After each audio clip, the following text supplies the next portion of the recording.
The wound is the place where the light enters you. Roomy, picture a quiet table, a shuffled deck, and 3 cards turned over like windows you didn't know were in your house. You say nothing, yet something in those images seems to speak your private weather. The feelings you buried rise like mist from a lake at dawn. You wonder how a handful of pictures can name a storm no one else has seen. You consider tricks and guesswork, yet the voice you hear feels like your own, only clearer. That is where our story begins. Not with fortune-telling, but with attention-focused, vivid, and disarming. Some people call it uncanny when a reading lands with unusual precision.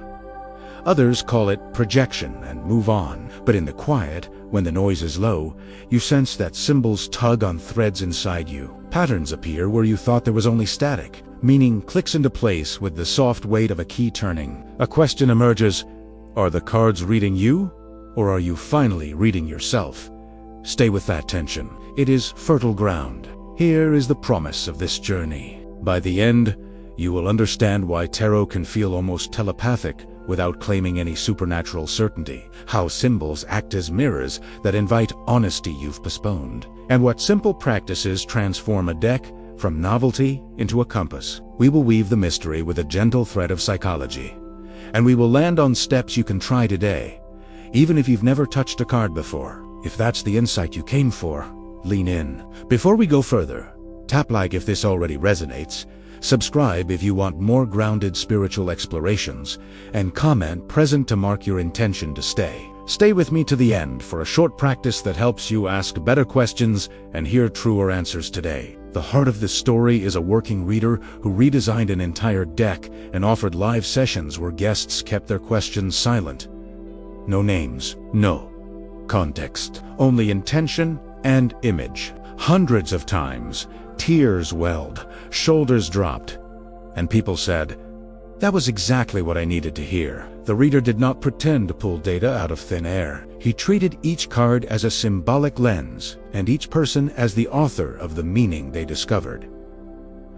The surprise was not prediction. The surprise was recognition. When the right image meets the right moment, your own mind does the rest. Why does this land so deeply? Because we are symbolic creatures. We dream in images before we argue in ideas. We carry old scenes like talismans in a pocket we never empty. When a card places an archetype on the table, the shadow you avoid, the teacher you need, the threshold you fear it, doesn't force a verdict. It asks a knowing question. It gives your inner narrator a stage and a prop. Your story steps forward, not as a script handed down from the clouds, but as a voice you've learned to trust in whispers. There is a human mechanism often discussed in gentle terms: the brain's hunger for pattern. It does not like blank walls. It searches for faces in clouds and meaning in noise. You've seen a figure in wood grain and a sign in a chance lyric. That same hunger sits with you at the tarot table. An ambiguous image acts like a doorway. Your attention passes through and returns carrying threads from the attic of memory. When someone names this openly, the magic doesn't vanish. It deepens. Because now the wonder includes your participation. Now you see how your listening is powerful. This is where ancient language and inner science meet without a fight. Many traditions claim that images are bridges. They say the soul understands pictures the way the body understands breath. The cards are not oracles as much as instruments, not judges as much as mirrors. Ushed, honestly, they make a room inside your awareness where you can sit with the truth you've been outpacing. They help you stop running. They ask for tenderness over drama, curiosity over fear. They remind you that sensitive does not mean broken. Attuned does not mean fragile. Intuitive does not mean gullible. It means you notice. If you've ever woken under a thin veil of pre-dawn and felt life tilt toward clarity, you know the zone where symbols work best. The clatter is low. The heart is talkative. The body is tuned to the soft click of inner compass. In that space, images can become companions. The hero reminds you to step. The hermit whispers that retreat is not failure. The lovers point past romance toward integrated choice. The tower warns against brittle pride.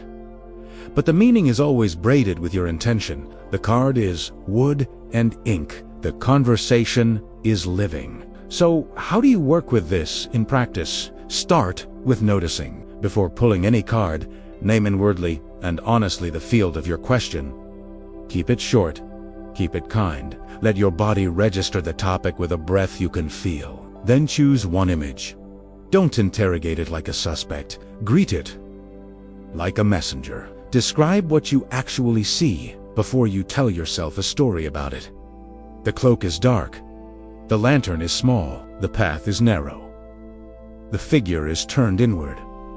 The sky is empty. Simple descriptions lower the fog of assumption and invite crisp seeing. Let the first connection arise without forcing it. Maybe the lantern reminds you of how your phone steals your night and dulls your morning. Maybe the narrow path mirrors your week of saying yes to everything and moving nowhere. Maybe the empty sky feels like your plan, wide but uncommitted. Capture the first clean link on paper. One sentence is enough. When you write it, your mind stops circling and points. You create a hinge the rest of the session can swing on. Next, ask the second question. What is this image asking me to do in the next 24 hours? Keep the horizon short. Your mind loves epics. Your life changes by inches. If the card shows a door, knock on one real conversation you've been avoiding. If it shows a blade, cut one obligation that drains but does not serve. If it shows a cup, drink water before you drink notifications. You are translating symbol into action. You are making meaning embodied. If the image is sharp, but your feelings are muddy, read the contrast as part of the reading. Sometimes the symbol is ahead of your clarity. Sometimes your clarity is ahead of your courage. Name which is true. When you name it, you stop treating confusion like a failure. You treat it like weather. Weather passes. When you meet it honestly, it passes faster. When you fight it, it lingers. This is spiritual maturity in ordinary clothes.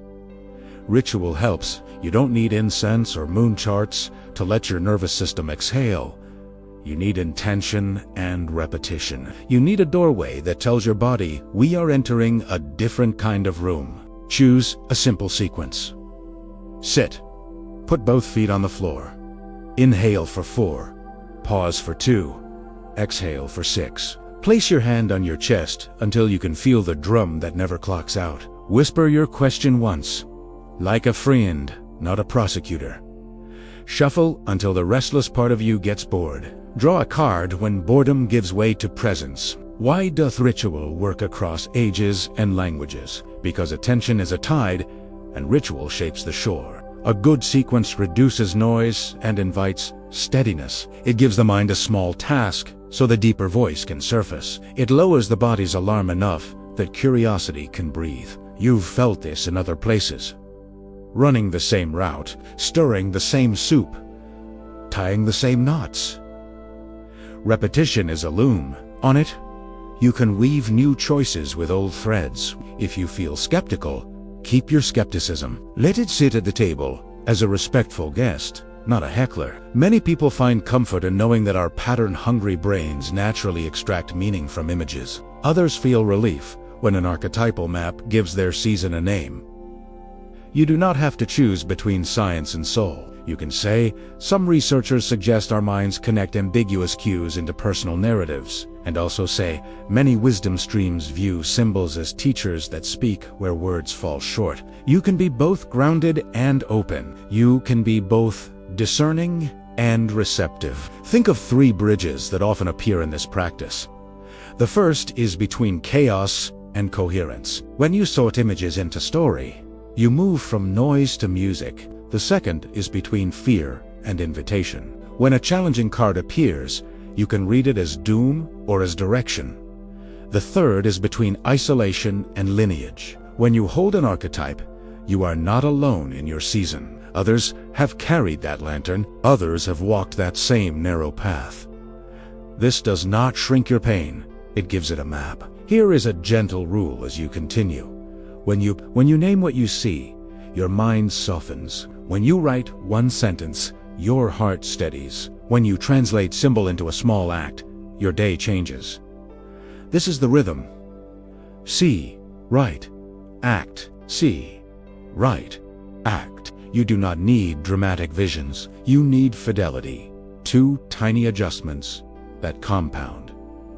Shadow to light, noise to quiet, drifting to intent. These are the quiet pivots that stack into a life with fewer regrets. If you pull a sequence rather than a single card, give each image a job. Let the first card mirror the present mood, the second card reveal the hidden friction, and the third card suggest the next honest step. Read forward, 10 backward, and notice which direction feels truer in your chest. Sometimes the last card unlocks the first. Sometimes the middle card is the knot you've been avoiding. If none of it lands, stop. Return the cards to the deck, breathe, and ask a simpler question. This is not performance. It is conversation. You may always pause. Notice how often the story repeats across different days. Patterns are patient teachers. They knock in different costumes until you open. When the emperor shows up 3 mornings in a week, consider boundaries. When the moon returns after hard conversations, consider the courage of when the wheel spins through rapid change, consider the grip you can release. Again, stay small. Seek one act that honors the pattern without turning your life upside down in an afternoon. The soul dislikes whiplash. It loves steady devotion. Some people worry that engaging symbols invites superstition. It doesn't have to. Superstition says, I'm powerless unless I appease fate. Symbolic practice says, I'm responsible for the meanings I endorse. Superstition traps you in fear. Symbolic practice invites you into dialogue. If a card unsettles you, let it be a mirror for how you handle discomfort everywhere. Do you avoid, attack, or get curious? Do you globalize a moment into a destiny, or can you hold a moment as a clue? When you can hold a clue, you regain agency. As for identity, hear this clearly. You are not broken because you feel deeply. You are not weak because images move you. Sensitive nervous systems gather more signal. They also gather more static. Your task is not to stop being porous. Your task is to choose what you absorb and where you place your faith. The same openness that lets a card move you is the openness that lets music heal you, prayer steady you, and nature reset you. The channel is not flawed. It just needs wise tuning. There is a lineage that speaks through this practice, whether or not you name it. Elders and sages across cultures taught with pictures and gestures long before they taught with They knew that the body believes what it rehearses and the heart trusts what it repeats. They lit lamps before words. They washed hands before debate. They faced east before they explained why. This is not superstition. It is choreography for the soul. It is how you tell your deeper self.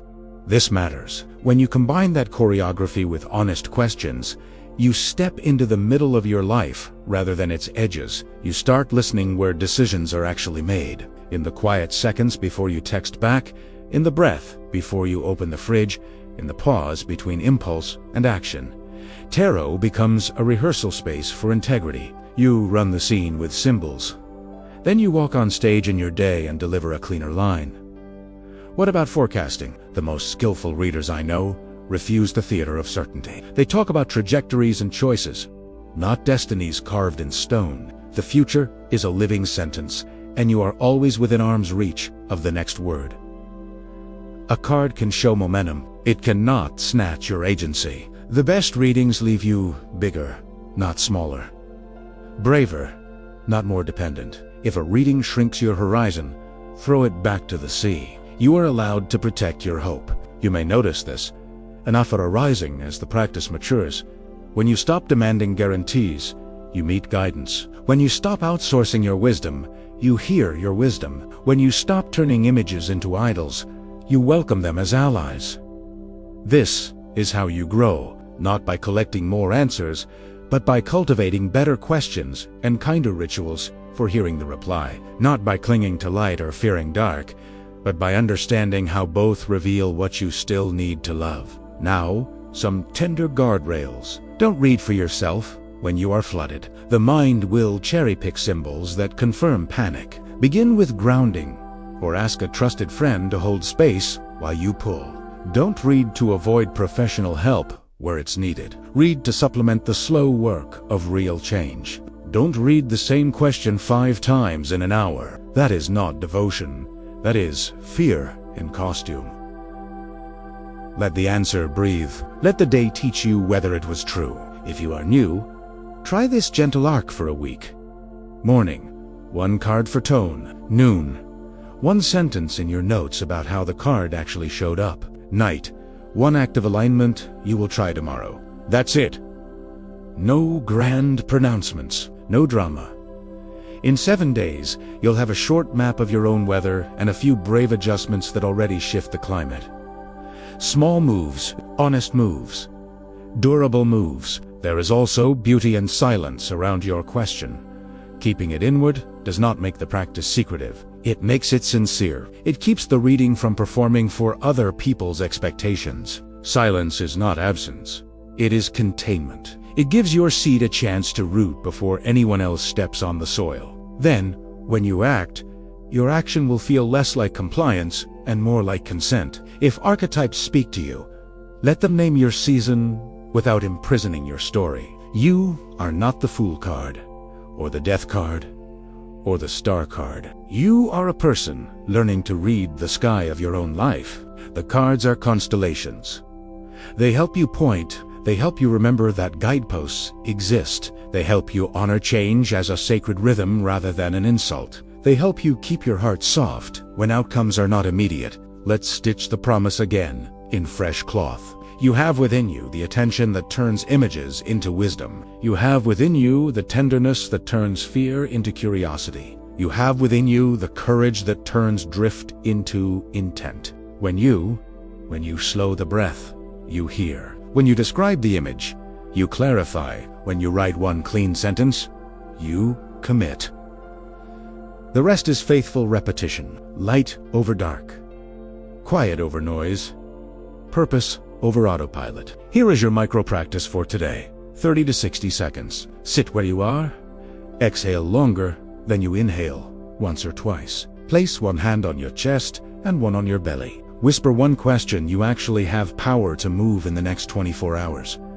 If you have a deck, pull a single card. If you don't, close your eyes and let the first clear image arrive. A door, a bridge, a cup, a path. Name 3 plain details about that image. Write 1 sentence that links the image to your question. Choose 1 act you can complete before you sleep that respects that link. Then do it. Thank you for letting me walk with you through this meeting point of symbol and self. If this offered you clarity, drop a comment with 1 word you're choosing to anchor today. Courage, honesty, or rest. And tell me what image met you tonight. Tap subscribe to keep this space in your week. Share this with a friend who reads in whispers. And when you're ready, queue up a playlist on everyday rituals for calm focus. The next video dives into reading challenging cards without fear, so your practice stays brave and bright.